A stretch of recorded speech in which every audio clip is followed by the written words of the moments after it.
I noticed that in my fight. So we would spar with 18-ounce gloves. And man, then, I gotta say before you can get on it, you're so much better than that guy, dude. You fucked that fight up though. Thanks, like bro. you should have whipped his ass. Boys, you hearing this? I mean, No, we're all in agreement. You should have whipped his ass. Like on a technical aspect, so much better than that guy. I think he let emotions get. I mean, I only got to watch highlights because I was in Texas hunting when the fight happened. But for one, you got fucked on the 2 points. That should have never been 2 points. If anything, at the most 1 point, if not a warning. He was going to go down from the uppercut no matter what. That first uppercut he landed, he was going to fall from it, right? Yeah. So the second one was nothing.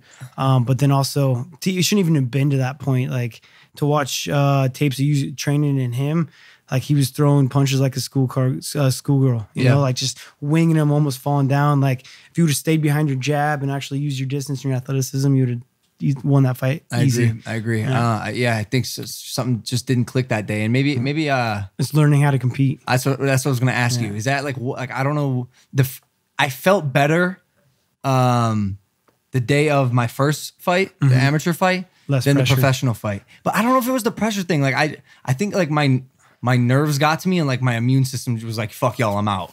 Yeah, it dipped, and then my health was just suffering that day. I think it was more emotional, right? Like I felt like there was a lot more emotion in that fight than the first one, even though they were both like hyped up with it. But you looked more emotional when you fought, right? And so when you're emotional, you're tighter, you're slower. Yeah, facts. You don't, and your brain's not working the way it should. And I had to go through that. I was world champ, and my first fight where I had to learn this is when I fought Dominic Cruz. He got under my skin, you know, and like I never had to deal with that yet. It was always like martial artist, respect. You know, like this is like the new age, like talking shit, and building fights. And he got under my skin, and the entire time I saw red, I tried to knock his fucking ass off. And the first 3 rounds, you could tell how aggressive I was. And then the last 2 rounds, I like put it together and almost finished him. I lost a split decision that I shouldn't have lost. I still won that fight, but I learned if I would have won, I wouldn't have learned as much as I did from losing.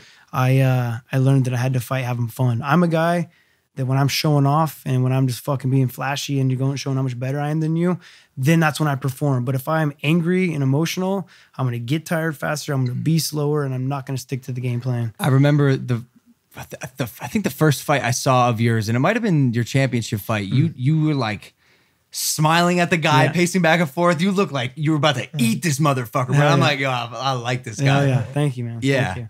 I mean, you have to love what you do, yeah, right? Facts. I mean, if you're in there and you're scared, you ain't gonna compete right. And I love it. I love to be a dickhead, man.